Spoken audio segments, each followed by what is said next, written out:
물론 여러분들이 다 답변하실 수 있지만은 유교의 현대화 방안에 대해서 질문을 하셨습니다.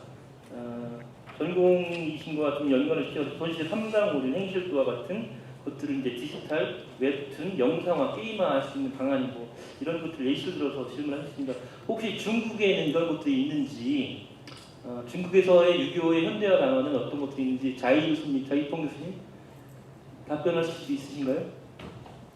그 중국의 사례로 한번 말씀을 하셨으면 좋겠습니다. 유교의 현대화 방안 어려우신가요? 因为刚才那个好像纸条上面说问我是那个儒商方面，但跟这个也非常就是也相关的一个问题了哈。我理解那个儒商哈，可以狭义广义的理解哈。如果狭义的儒商哈，就是说哈这个就是说以儒家的这个理念啊来从事商业活动啊，就是说君子爱财，取之有道啊，发财有道啊。同时那个又以自己的是吧，自己的商业资本从事哈公益或者教育事业哈，推动来社会的进步哈，或者说哈推动儒学的一种发展哈，我们说这是狭义的儒商哈。而广义上，我觉得哈，如果广义上来理解这个儒学哈，就是说儒学哈就是止于至善哈，我觉得一切好的善的哈，有益哈，人民身心健康哈，是吧？都可以是，我觉得都可以是儒学哈。这样来讲的话，就是说哈，是吧？如果广义上的儒商哈，就是说不一定对儒家哈这个，或者说这个经典或者这种理念不一定直接熟悉哈儒家的文本，他只要是我们说这个儒商，其实广义上来理解这个儒就是形容词，就是说一般来说我们对这个商哈就觉得无奸不商哈，商人好像唯利是图哈。如果这个商人是吧？他在这个从事商业赚钱经济活动的同时，能够坚守道义哈，坚守道义，那我们也可以说哈，就是儒商哈。从一方面就是说从事商业活动坚守道义，另外又以自己的经济实力哈，去推动社会的公益哈进步事业哈。我觉得在广义上都可以是这个儒商哈。但是我对儒家的理解，我觉得好像就是说哈，儒学哈是基于人之常情的一种升华哈，一种是吧？它是对情理交融的一种人文哈教化系统哈。这样的话，其实我们生活中哈是吧，很多哈这个感人的哈故事哈，是吧？包括现代，其实现代有很多好的东西哈。应该说我们广义上只要是善的好的哈，都可以是，我觉得都可以是这个儒家的哈，都可以是儒学的哈，就是追寻善道哈。那么这是我粗浅的一些理解吧。好，谢谢。 네, 감사합니다. 유상이라는 질문은 이어서 하려고 했는데요. 네. 제가 좀 어려운 질문을 드렸습니다. 죄송합니다.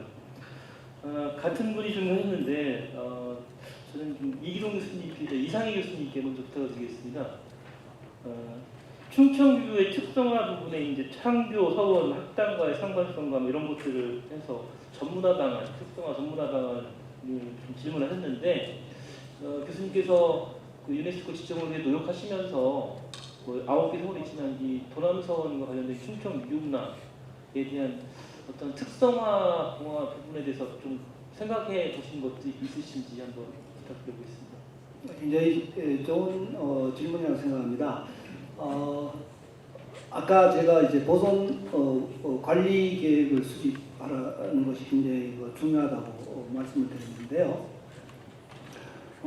저는 이렇게 생각합니다.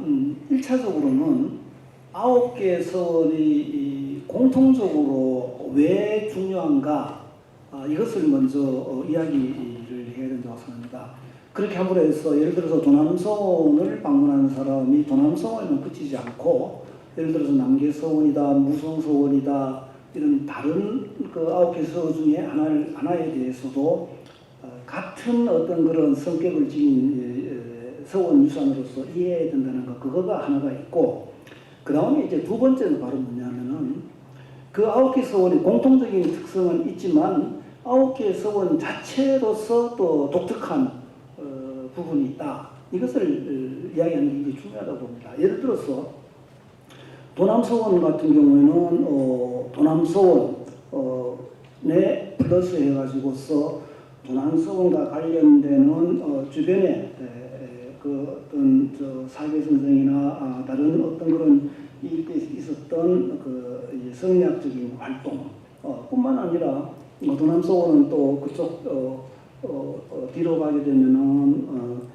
이 상소의 무덤 군들이 다른 서원에서는 볼 수 없는 굉장히 그 중요한 이 유산이 있고 뿐만 아니라 이것을 방문하는 사람들로 하여금 효에 대한 어떤 그런 생각도 새롭게 할 수 있는 것이 있는데 이와 마찬가지로 각 서원 9개 서원 각자가 다른 서원과는 또 비교될 수 있는 그 독특함이 있거든요.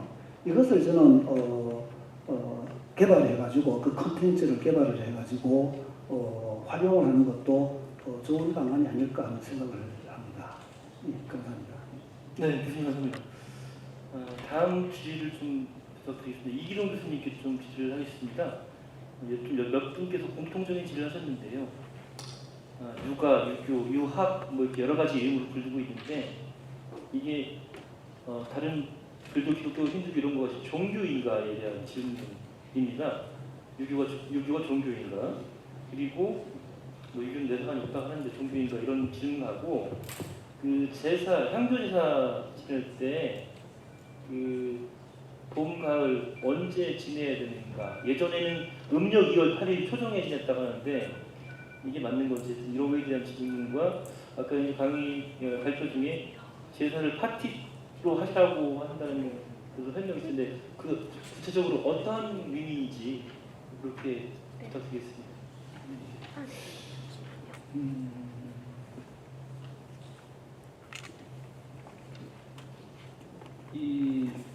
우리 오늘날 우리들은 서양식 사고에 젖어 있기 때문에요. 이제 우리의 문화, 우리의 정신도 서양식으로 자꾸 이해하려고 하는 잘못된 경향이 있습니다. 그 의학도 보면 우리 전통의 한의학이 있고 서양의학이 있는데요. 서양에는 의학을 분류를 합니다. 뭐 안과니, 내과니, 외과니, 이비인후과니 이렇게 분류를 하는데 한의사한테 가서 당신은 무슨 과입니까? 이렇게 물으면 그 좀 황당한 질문이 되어버립니다. 그래서 우리의 그 전통에서는 나누질 않습니다. 사람 사는 이야기를 가장 잘 사는 법을 가르치는 것이 유학인데요. 서양에서는 이제 그거를 종교, 정치, 철학, 뭐 윤리 이런 식으로 나누어 버린다고요. 근데 그 오늘날은 그 나누기 한 것 때문에 병폐가 심각하게 나타났습니다. 예를 들어서 공자를 서양식으로 말하면 이제 그 뭐 종교에 넣어버리면 정치는 언급이 안 됩니다. 예컨대 예수도 뭐 의사 역할까지 하고 뭐 정치, 경제 언급 안 하는 경우가 없는데 종교가로 넣어버리면 정치 문제가 생기면요 정치학자만 그 불러서 이제 토론을 시키는데요. 그러면 그 해결책이 안 나옵니다. 그러니까 그 정치 문제가 생기면 공자가 참여해야 해서 그 언급을 해야 되고 또 경제 문제도 또 공자가 참석해서 언급을 하면 가장 좋은 아이디어를 낼 수 있는 건데 오늘날은 이렇게 칸막이를 해서 전문가는 그 전문가만 부르는 이런 것 때문에 근본 문제가 해결이 안 됩니다. 그래서 오늘날도 사실은 경제 문제가 나오면요 뭐 유학자를 초청해서 또 의견을 들어야 되고 외교 문제도 그런 거고요. 전체가 하나로 어우러져 있는 건데 우리가 서양식 사고를 하다 보니까 유교하면 유학은 이게 뭐 정치인지 종교인지 늘 헷갈리는데요. 다 들어있습니다. 그래서 종교적 성격이 유학에 다분히 있고 정치학도 있고 윤리학도 있고 철학도 있고요. 경영학, 경제학 전부 다 있는 건데 그래서 그게 어중쩡한 것 같은데 오늘날 분류를 하다가 문제가 생겼으니까 오히려 이제 그 이런 뭐 융복합 이런 걸 이제 막 추진을 하는 건데요. 애초부터 융복합되어 있는 것이 유학이라서 이것을 이렇게 분류하면 오히려 더 오해가 일어납니다. 그런데 그 속에 서양에서 말하는 종교적 요소, 정치적 요소, 철학적 요소가 다 한꺼번에 들어있는 겁니다. 그 다음에 제사가 아까 제가 파티라고 생각을 바꾸면 되는데요. 그 제사라고 하는 것은 가장 그 행복이 무언가를 사람들이 추구를 해서 만들어낸 제도인데요. 사람이 살다 보면 제일 보고 싶은 사람이 있습니다.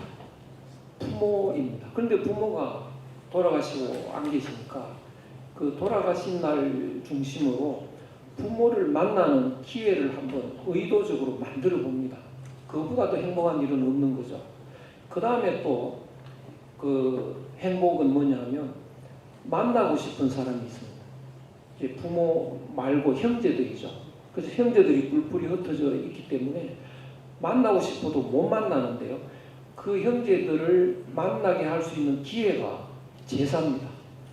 그 다음에 이제 제사 때는 평소에 그 파티이기 때문에 평소에 못 먹는 음식을 그때 먹을 수가 있습니다. 그래서 오늘날 제사는 안 먹는 걸 잔뜩 얹어놓는 건데요. 그 당시에는 제사 음식은 그건 천국의 음식입니다. 평소에 못 먹는 음식을요. 우리 어릴 때만 해도 고기는 못 먹었습니다. 돼지고기 조금 사면요. 큰 솥에 국을 끓여서 그 한 그릇에 고기 한 점 들어갈까 말까 한데요. 그거를 그냥 산적으로 이렇게 잔뜩 꿰가지고 먹을 수 있는 날, 그날은 제사날밖에 없습니다. 그래서 제사라는 것은 1년 내내 기다리는 파티장이고 축제의 장인데, 그러면 오늘날도 그 분위기를 살려야 됩니다. 그러면 어떻게 되느냐? 먹고 싶은 음식으로 채워야 됩니다. 그래서 어떤 제 주위에 와서 제사 박사를 받은 분이 계시는데, 제사의 정신과 의미를 아니까요. 자기 집 제사를 여자들이 힘든 건 다 빼버리고 전 같은 거 안 붙이고 아주 맛있는 광어회를 검증한 걸 갖다가 얹고 광어회에 올리는 화이트 와인, 백포도주를 쫙 갖다 놓고요. 최고로 이 즐거운 음식을 차렸습니다. 젊은 사람들이 그날을 손꼽아 기다립니다. 그리고 이제 다 모이는데 의미가 있기 때문에 돌아가신 날 모이기가 굉장히 어렵습니다. 그래서 제사날, 다음 제사는 언제 할 거냐, 다 모이는 날을 이제 제사 돌아가신 전으로 해서 토요일 날 저녁이냐, 이런 거 정해서 하고요. 그 다음에는 이제 되게 전에는 1시에 제사를 지냈는데요. 그때는 거의 다 사람들이 영양실조라서 밤 1시에 암만 먹어도 문제가 없었는데요. 요새는 영양이 과잉인데 밤 1시에 음식을 잔뜩 먹으면 이거는 엄청나게 몸에 해롭습니다. 그래서 그 사람은 이제 저녁 때 제사를 지내고 이런 식으로 했는데, 온 집안이 이 제사를 기다리는, 그게 제사의 본 정신입니다. 그래서 제사가 우리 집에는 막 10번이나 있다고 엄청 짜증나게 말하고 이러는데, 그거를 파티로 바꾸면 너무나 행복한 거라서, 그래서 유학이라고 하는 것이 행복을 추구하는 학문인데 오늘날 거꾸로 귀찮은 것이 되어버렸습니다. 그래서 유학이 현대화라고 하는 건 정신을 되살려서 유학을 해야, 현대의 유학이 추구하는 걸 해야 행복해지고 복을 받고 이렇게 되는데요. 오늘날 하나의 기업 경영에서도 제가 들은 이야기인데요. 실제로는 잘 모르겠습니다만, 제 친구가 LG 계열의 계열의 사장을 지냈는 분인데, LG는 제사를 온 집안이 다 모여서 지낸답니다. 그래서 그날이 아주 큰 파티가 일어나는데, 그 효과라서 그런지 아직 집안 싸움이 없다고 합니다. 그래서 그거는 유학을 잘 받아들인 하나의 성공 사례인데요. 그래서 유학은 과거의 것이 아니고 현재의 사람들이 제일 필요한 게 뭔지를 찾아내는 겁니다. 그러니까 공자 맹자 시대에 그 당시 사람들이 제일 필요로 했는 게 어떻게 정치를 잘할 거냐, 그 해답을 찾았고요. 어떻게 먹고 살 거냐 그 해답을 찾아서 내놓은 겁니다. 그러면 오늘날 유학을 현대화하려면 제일 오늘날 골치 아픈 게 정치 문제인데요. 이걸 어떻게 해결하는 거냐. 또 선거제도가 병폐가 심각한데요. 어떤 제도를 가지고 이걸 개선할 거냐. 이런 거를 찾아내는 게 이제 유학의 참된 할 일인데요. 그래서 과거의 것을 배우는 것은 그런 거를 찾아내기 위한 하나의 수단으로 그렇게 이제 추진을 하는, 그래서 정신을 좀 바꾸는 일부터 해야 되는데요. 그런 걸 하는데 제일 핵심이 뭐냐면 본인이 인간이 되지 않고는 안 됩니다. 그래서 유학의 핵심은 그 수기치인인데요. 그 수기치인 중에 자기가 행복해지고 바른 사람이 된 뒤에 다른 사람을 바르게 하는 것, 이것이 핵심이기 때문에 자기가 달라지지 않고는 이 말만 해가지고는 되지 않고요. 오늘날 유학은 또 서양식으로 학문적으로 하니까 유학으로 공자 인사상으로 박사 받아도요 의질지 않습니다. 그래서 본인이 그 의지를 지는 훈련을 해야 되는데요. 그건 오늘날 학교 제도에서는 무리입니다. 그래서 이 충청도에서 추구하고 있는 이런 유교 문화원이라든가 이런 데서 실질적으로 사람 되는 과정을 만들고 사람이 되고 나면 아 정치 이렇게 하면 안 되겠다, 경제는 이렇게 하면 안 되겠다, 그것이 보입니다. 그것을 통해서 사람 되는 정치, 사람 되는 경영, 사람 되는 교육, 사람 되는 무슨 뭐 예술 이렇게 바꾸어 나가는 것이 유학이기 때문에 그런 이제 목적 의식을 가지고 추진하면 차츰차츰 해결책이 나오리라고 생각이 됩니다. 답변이 길어져서 죄송합니다. 네, 감사합니다. 다음으로 패트릭 교수님께 먼저 드린 질문지가 하나 있고요. 추가로 하나 더 질문 드리겠습니다.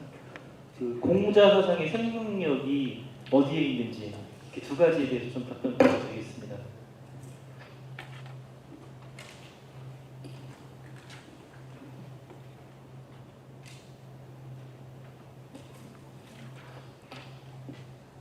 Thank you. I try to reflect on the previous question. The question was concept of virtues in the Western culture and in the Chinese culture. And then talking about benevolence in the Chinese or Confucian teaching. The question is, how do you compare the virtue and benevolence and to reconcile this, the Western values and the Eastern or the Confucius values? To me, if you were to look at when the Christian Jesuits, missionaries came to China during the Ming Dynasty, especially Meitei Rishi, he is the one who introduced Confucianism, or even the word Confucius was given by Meitei Rishi to the Western world for the first time in 16th century, when he wrote the Confucius Analect and the Confucius teaching to the Europe. So the word Confucius itself is Western creation, and Confucius is the Chinese word, and they changed into the Confucius into the Western world.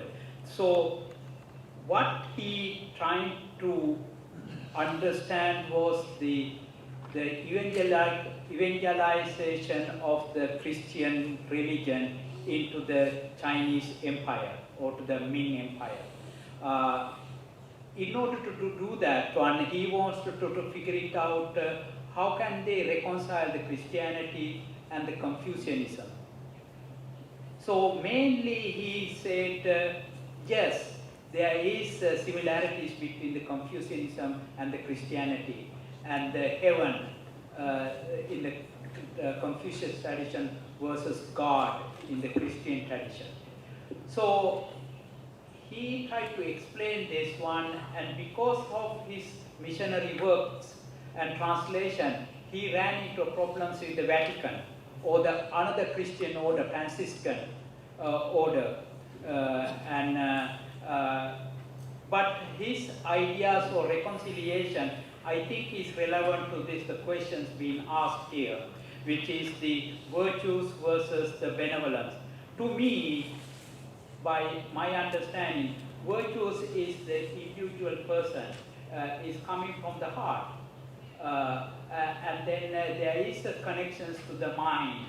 Okay, then you need to develop your heart. In Confucius, in a Chinese tradition, they call the mind cultivation. Actually, in essence, it's the heart cultivation. You have your compassion for another human being. So in Confucianism, the essence of Confucianism is reciprocity. If you do to others, and if they don't like it, and you have the same kind of feeling, you don't want it to be treated that way. So reciprocity between the different relationship with teachers, religious people, and your children and the wife and husband, these relationships in the social stability, maintain to the social harmony, you need to have this reciprocity. So that's, in order to develop that one, it has to come from the heart. It's the compassionate, you call it in a Buddhism, compassionate Buddha, compassion for another human being. The Confucius talking about the compassion between your friends, your teachers, your parents, your ancestors, and so forth. So it has to come from here. So then when you go talking about a benevolence, benevolence is the outcome or the result of these virtues, the relationship. That you have social welfare, so you have a better stability, better harmony. It is an outcome of this virtuous behavior. But these ideas were developed into the European Enlightenment time period, where especially the two books that influenced the founding fathers were written by Adam Smith. You probably heard about Adam Smith. He's the father of modern economics. You heard about the wealth creation, wealth of nation. That's where everybody in every economics department, every in the universities talk about that. But that book was written on the 1776, the same year that America was founded. But years before, 1753, he wrote a more influential book in my mind, which is called the Theory of Moral Sentiment. That book, which is essentially understanding the virtues and benevolence and compassionate society. He said, yes, we are essentially greedy people. So capitalistic system, modern economic system based on that's a greed, the capitalistic system, in the wealth of nations. Our trading system based on that concept. But he wrote a more influential book, I think, on the other side, the years before, Theory of Moral Sentiment, which is, he essentially said, we are born with the compassion and taking care of other people, your neighbors, your parents, your teachers, and teachers taking care of the students, and so forth. So, Theory of Moral Sentiment is hardly discussed in economics department. For example, we talk about Bill Gates. We hardly talk about Mother Teresa, the people who work for the poor, who work for the charitable organizations. So in a society, we need to have that virtuous life that you have. The religious organization, Buddhist temple, mosque, or Hindu temple, or Christian churches, they're always doing this kind of charitable organization, the virtuous aspect of our existence. Because we are naturally wanted to help each other. Can I help you? Take care of yourself. We are wishing something greater than yourself. So that's the virtuous kind of behavior. And that's bringing the benevolence to the society. So that creates the social harmony, peace, and prosperity. I think that Metteyur Rishi trying to reconcile the Western values of Christianity, which is largely influenced the societies in the Europe. and also even American founding. If you talk about many Americans, they say, yeah, America is a Christian nation. Actually, if you read about our documents, founding fathers writing, no, they, just like a democracy is not a part of America. The Christianity was not a part of America. They wanted to have a nature's God, the God from heaven, the creator, the conductor, the architect. Those are the words they use. They never hardly use the Christian God. So therefore, I think this reconciliation between the Confucius ideas and the Christian Western ideas, there are some similarities, because it is talking about the nature of human being, the understand the human behavior. One is we wanted to help each other, another side we wanted to be more greedy. I explain this way. If everybody has a wallet, if you have a credit card, MasterCard, Visa card, American Express card, you are a greedy person, you work in the capitalistic society. But if you go to the temple, if you go to the Taoist temple or the Buddhist temple or the church every weekend, you are trying to develop your heart. You give money, you donations. If you give money to the beggar on the road, you are activating your heart. If you are going to buy something for yourself, for your cravings, you are activating your mind and greed. So we are both of them. So I think Confucius is trying to reconcile these two nature, that natural characteristic of who we are. In that way, virtues are the one that help us to develop to more stable and harmonious society that brings the prosperity and peaceful existence to everybody, despite of their religion and ethnicity or any other belief system. Thank you. Oh, the second question on the other side, life of Confucianism. 시간상 좀 죄송합니다. 이제 시간이 너무 흘러서 좀 질의응답을 좀 마무리를 해야 될 것 같습니다. 여러 가지 질문이 있었는데 마저 좀 교수님 설명 답변도 좀 짧아서 죄송한데요. 시간이 너무 흘러서 이렇게 죄송하다는 말씀드리며 양해의 말씀 좀 구하겠습니다. 이어서 마지막 순서로 건양대학교 김문진 교수님께서 포럼의 종합적인 성과를 좀 발표하는 시간 갖도록 하겠습니다. 잠시 그 단상을 좀 정리하고 바로 물에 뜨이게 준비하고 있지 않은 걸로 알고 있습니다. 근데 몇번 우리나라 향교 중에서 세계가 움직이는 일이 있어서 알고 있습니다. 다시 우리나라 향교를 공식적으로 아직까지 사실상 세계유산 등재하려면은 어느 지자체가 주관적으로 움직여야 된다. 중앙정부에서 하는 거 아닙니다. 그래서 어느 지자체에서 중심이 돼서 준비하고 있는 건 아직까지는 가시화되어 있지 않는데요. 간헐적으로 향교를 세계유산으로 한번 해보자는 이야기 좀 있었고, 그 다음에 좀 추가해서 말씀을 드린다면 향교와 연관되어서 성균관 경우에는 서울시에서 세계유산으로 등재해보자고 하는 상당하게 지금 준비를 하고 있는데 아직까지 공식적으로 움직임은 없습니다. 그런데 지금 이 단계에서 제가 할 이야기는 아닌데 그렇더라도 좀 말씀을 드리면 성균관 단독으로 하기에는 규모가 너무 작습니다. 아까 제가 완전성 입장에서 좀 그런데 그래서 성균관을 차라리 일본, 중국, 베트남 전부 국가에 중심되는 국학 소위 성균관이 있거든요. 그 같이 했을 때 그것도 연속유산입니다. 더군다나 국경을 뛰어넘는 연속유산은 훨씬 더 높게 평가합니다. 이건 인류가 공동으로 추구하는 거니까 그런 것을 지금 좀 준비를 하고 있는 걸로 알고 있습니다. 네, 교수님 답변 감사드립니다. 향교 관계자분들 많이 오셨는데 아마 충분한 답변이 될 거라고 생각합니다. 그러면 마지막으로 건양대학교 김문진 교수님께서 오늘 포럼의 종합성과를 발표해 주시겠습니다. 큰 박수 부탁드리겠습니다. 네, 건양대학교 김문진 교수입니다. 먼저 이렇게 늦은 시간까지 이 자리에 남아주셔서 이 자리를 빛내주신 여러분들께 감사를 드립니다. 정말 힘은 이런 데서 나오는 게 아닌가 싶습니다. 감사합니다.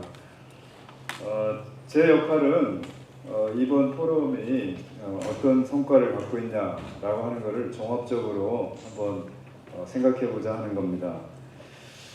우리 충청유교 국제포럼은 충청유교의 역사적인 위상과 현대적인 가치를 여러 대내외에 알리고 또 현대사회와 소통하는 유교 문화를 지향하고자 기획된 국제포럼입니다. 이번 2019년 포럼은 그 세 번째입니다. 올해는 인류와 소통하는 충청유교, 또 문화의 다양성과 유교문화라는 주제로 개최되었습니다. 올해 충청유교는 새로운 전기를 맞이하고 있습니다. 잘 아시다시피 지난 6월에 충청유교문화원 착공식이 아주 성대하게 열렸습니다. 논산시, 충청남도 관계자 여러분, 충남 역사문화연구원 너무 많은 분들이 고생을 해서 그런 결과가 빚어졌다고 생각합니다. 그리고 7월에는 지금 오늘 많은 분들이 말씀하신 것처럼 논산의 도남서원이 세계유산에 등재되었습니다. 그리고 또 올해부터 충청유교문화권 광역관광개발 사업이 본격적으로 착수되었습니다. 이러한 경사스러운 시점에서 이번 포럼은 충청유교 문화의 비전과 전망, 지속가능한 유교문화 콘텐츠의 발굴 방안, 그리고 이에서 한 걸음 더 나아가 충청유교의 인류사적, 문명사적 가치를 재조명했다는 점에서 의의가 있다고 생각됩니다. 오전에는 양승조 충남도지사님의 기조 발표와 그리고 공자 79대 종손 콩추이장 봉사관님과 양지사님의 유교문화에 대한 대담이 진행되었습니다. 오후에는 미 국무부와 하버드에서 활동하는 패트릭 맨디스 교수님, 그리고 이기동 성균관대 명예교수님, 또 자이쿠이펑 산동대 교수님, 그 다음에 이상해 국민대 석좌 교수님 등이 국내외 유교 전문가들의 주제 발표가 진행되었습니다. 양승조 충남도지사님은 기조 강연으로 인류 문명의 소중한 기업, 충청유교문화라는 주제로 발표했습니다. 그 중요한 내용은 모두가 함께 행복하게 살 수 있는 대동사회를 지향하는 유교 정신을 바탕으로 유교 문명에 기초한 소통과 화합으로 동아시아 국가와 지역 간의 상생협력을 제안했습니다. 또 세계 속의 충청 그리고 유교문화 교류는 현재 다문화 사회로의 변화라는 양상 속에서 인류애와 평화의 기초가 될 수 있다고 보았습니다. 두 번째, 양지사는 이러한 가운데 문명 간의 대화와 소통이 중요한 시점이고 이러한 상황 속에서 환황해권 국가가 평화와 공생을 모색할 공동 키워드로 유교 문화를 주목하면서 동아시아 유교 문명이라는 보편적 동질성에 기초한 소통과 화합으로 동아시아 국가와 지역 간의 상생 협력을 제안했습니다. 지금 마지막에 이상희 교수님께서 아주 좋은 제안을 해주셨다는 걸로 생각이 됩니다. 한국의 성균관뿐만 아니라 중국의 국자관이나 이런 연대적으로 세계문화유산을 추진하는 것도 그런 과정이 좋은 과정이 되지 않을까 생각합니다. 두 번째는 글로컬 문화로서 충청 유교 문화를 진정한 지역 특성을 살리면서 그러면서도 세계가 공유하는 보편적 문화로 성장해 나갈 수 있도록 정책적인 뒷받침에 최선을 다할 것이라고 약속했습니다. 늘 양지사님의 이런 말씀을 보면 앞으로도 계속 유교 문화에 대한 지속적인 관심과 지원을 아끼지 않겠다 하는 말을 계속 하시는 걸로 생각이 됩니다. 굉장히 고무적이라고 생각됩니다. 셋째는 오늘날 우리가 구현해야 할 시대 정신과 실천 과제를 실현하기 위해서 유교 사상의 가치를 재확인했습니다.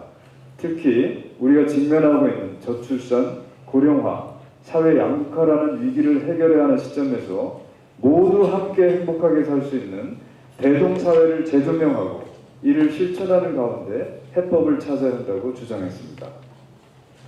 이러한 내용을 바탕으로 상생하는 유교 문화를 위한 구체적인 약속을 했습니다. 더 행복한 춘남을 만들기 위해 자랑스러운 유교적 가치를 되살리고자 유교를 전문적으로 연구하고 보급하는 대한민국 최초의 유교 전문 기관인 충청 유교문화원을 환황의 유교문화권의 교류와 협력을 추동할 센터로서의 역할을 수행할 수 있도록 정책적으로 지원하겠다고 재약속을 했습니다. 다음은 양지사와 공자 종손 콩추이장의 대담이 있었는데 많은 시간을 들였습니다만 제가 볼 때 두 가지 점으로 이야기 될 수 있는 것 같습니다. 첫째는 유학은 과거의 유산이 아니라 현재의 현실 문화라는 것입니다. 이런 점에서 동의를 했고요. 두 번째는 충청 유교 문화가 그런 현실적 위와 가치가 충분하다. 그런 이야기를 나누셨습니다. 더 많은 이야기가 있지만 시간 관계상 넘어가도록 하겠습니다. 그 다음에는 이제 오후에 진행된 주제 발표 4가지입니다. 첫째 주제 발표는 하버드 연구원이신 패트릭 맨디스 박사인데요. 이분은 현대 미국 사회에서 유교 문화의 가치란 주제로 발표했습니다. 패트릭 박사의 발표의 가운데 2가지 주목할 점이 있다고 생각됩니다. 첫 번째, 패트릭 박사는 미국 건국 비전에 대한 유교의 영향 및 동양과 서양 간의 문명 건설이라는 그런 사명을 검토했습니다. 우리는 미국 건국은 유럽에서 건너온 자유와 평등, 박애, 이러한 정신의 구현이라고 생각했는데 그런 것 외에도 유교 사상의 바탕인 인과 덕, 개인적인 품성 이런 것들을 미국 건국의 주체들은 깊이 이해하고 있었고 책이나 논문을 통해서 수시로 발표했으며 그것을 미국 건국의 기초 헌장으로 담기 위해서 많은 노력을 기울였다는 사실을 우리에게 보고했습니다. 그 가운데 벤자민 프랭클린이나 또 토마스 제퍼슨 같은 분들은 당대 최고의 미국 지성이라고 할 수 있는데 유교 문화의 식견이 오늘날 어지간한 유교학자들보다 훨씬 뛰어났다라고 하는 것을 지속적으로 우리에게 많은 자료를 통해서 증거했습니다. 안타까운 것은 미국의 현실 상황이 이러한 개인적인 도덕성과 그런 덕성을 상실해 가면서 상당히 어려운 처지에 있다는 것을 이야기를 했습니다. 프랭클린 같은 분은 특히 자신을 미국의 공자로 간주하면서 유교 도덕 철학과 중국 문화를 적극 홍보하였고 그런 공자의 도덕을 널리 알렸다는 그런 점을 아주 여러 가지 정황을 들어서 우리에게 얘기를 했습니다. 그 다음에 둘째로 패트릭 박사는 오늘날 미국 정치는 민족과 인종과 종교에 따라 미국을 양극화하고 사회를 분열시키고 있는데 그러한 이유는 미국의 통치 구조 형태에 내포된 이런 덕성 정치, 고결한 정치에 대한 고전적 공화주의 개념이 상실된 결과라고 이야기를 했습니다. 따라서 오늘날 미국 사회에서도 보다 바람직한 국가로 발전하기 위해서 유교 정신이 필요하다는 사실을 역설적으로 우리에게 알려주었습니다. 이러한 앞으로 미국 국민들은 건국 초기 미국 지도자들의 태도를 본받아서 항구적인 평화와 인권 존중이라는 그런 국가 건설을 위해서 유럽 철학과 유교 문화를 결합한 미국 계몽주의의 뿌리를 둔 건국 정신을 재확인하고 재실용화해야 한다는 제안을 했습니다. 둘째 발표는 이기동 성균관대 명예교수님의 한국 유교 문화의 문명사적 가치라는 주제입니다.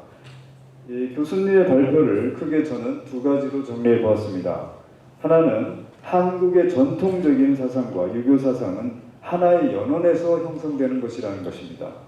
이기동 교수님은 한국 고대의 사상이 중국으로 흘러들어가 공자와 맹자에 의해서 정리된 것이 중국의 유학이고 또 그 유학이 다시 한국으로 역수입되었기 때문에 한국의 유학은 유학의 원류였던 한국 고대 사상과 중국에서 수입된 유학이 결합한 그리하여 한국 유교 문화라고 하는 독특한 양상으로 발전했다라고 하는 점을 지적해 주셨습니다.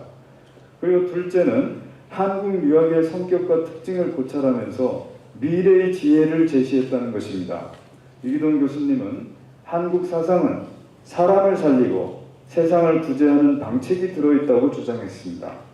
한국 사상으로는 모근 선생의 천인무관정신, 퇴계의 호발설, 정암 조광조의 지치주의, 하서 김인우 선생의 이상세계, 율곡 선생의 실공정치, 남명의 초탈 원흉철학 등을 일례로 말씀해 주셨습니다. 이러한 한국 사상에 내재한 유학의 가치를 창조적으로 부활하여서 사람을 끊임없이 살리는 하늘 마음 사상, 그리고 온 세상 사람이 우리 가족이고 모든 나라가 우리나라라고 하는 하나 사상을 회복해서 참 사람이 사는 세상을 만들어 가야 한다고 주장하셨습니다. 주제발표 3에서는 자이쿠이펑 중국 산동대 유학대학 교수님이 중국 강남의 세계 명문대의 교훈 교가의 작가와 다원적인 시각에서의 육아 문화의 발전 양상 연구라는 주제로 유교 문화의 현대 적용 양상을 발표하셨습니다.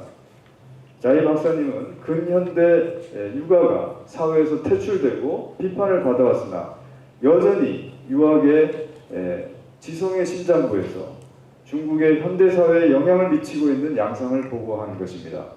그 예로 근현대에 세워진 많은 대학들이 표방하고 있는 학교 교훈과 교과 내용에 대부분 육아 경전의 교본과 명구를 사용하고 있다고 보고했습니다.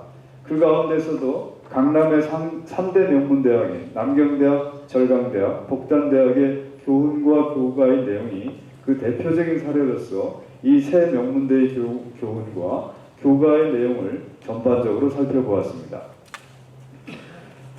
이러한 유교 사상의 적용은 이 세 학교를 설립한 분이거나 이 대학과 밀접한 관련이 있었던 인물들이 모두 유교인이었거나 때로는 불교인이나 기독교인이라고 할지라도 모두 교육 정신을 유교 사상이 근본하고 있기 때문이라고 지적을 했습니다.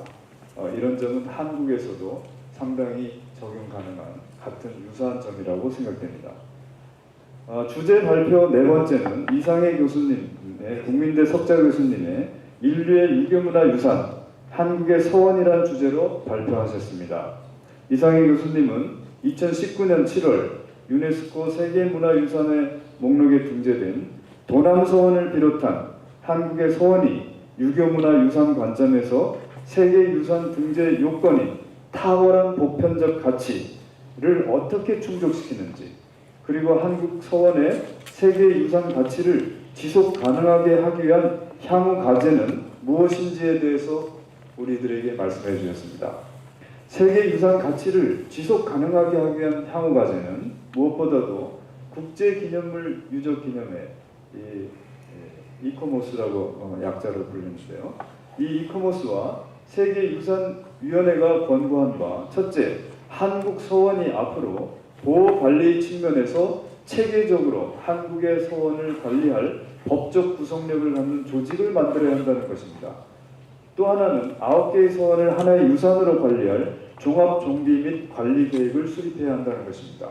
이것은 우리가 자축만 하고 있을 것이 아니라 앞으로 진정한 마음으로 이러한 것을 차분하게 준비해야 되는, 체계적으로 준비해야 되는 중요한 과제를 주셨습니다.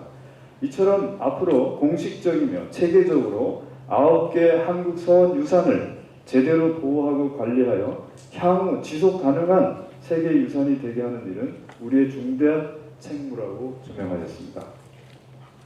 이상 살펴본 바와 같이 우리 충청 유교문화유산은 인간의 존엄성과 어질고 바른 인간의 길을 열어간 인류의 소중한 문화유산입니다. 이러한 정신유산은 충청인이나 한국인만을 위한 자산이 아니라 동아시아의 그리고 전 세계인의 평화와 미래 번영의 기초가 될 것이라는 사실을 모두 공감했습니다. 이러한 충청 유학의 진면목을 드러내서 문화적으로 공유하면서 미래에 나아갈 길을 밝히고 인간에 기초한 경제정책, 정치 문화의 반영에 나아간다면 충청 유학은 세계인이 향유할 수 있는 그런 좋은 문화가 선례가 될 것이라고 생각됩니다. 오늘 이 포럼은 충청 유학의 진면목을 재발견하고 그 가치를 공유해가는 또 하나의 중요한 계기가 될 것이라고 생각됩니다. 이번 충청유교 국제포럼은 인류의 소중한 자산인 충청 유교 문화를 아시아적으로 더욱 공유하는 바탕을 마련하는 노력의 일환이고 그런 역할을 충분히 해냈다고 생각합니다. 이번 포럼에도 열과 성의를 다해 뜻깊은 자리를 마련하신 충청남도 역사문화연구원 박병희 원장님과 그리고 이 멋진 자리를 만들기 위해 헌신적인 노력을 아끼지 않은 우리 연구원 관계자 여러분께 성공적인 마무리를 축하드립니다. 이분들께 박수로서 감사를 표현하고 우선 제가 보고를 마치도록 하겠습니다. 감사합니다. 네, 교수님 감사합니다. 오늘 김명 교수님이 정리하신 내용만 들어도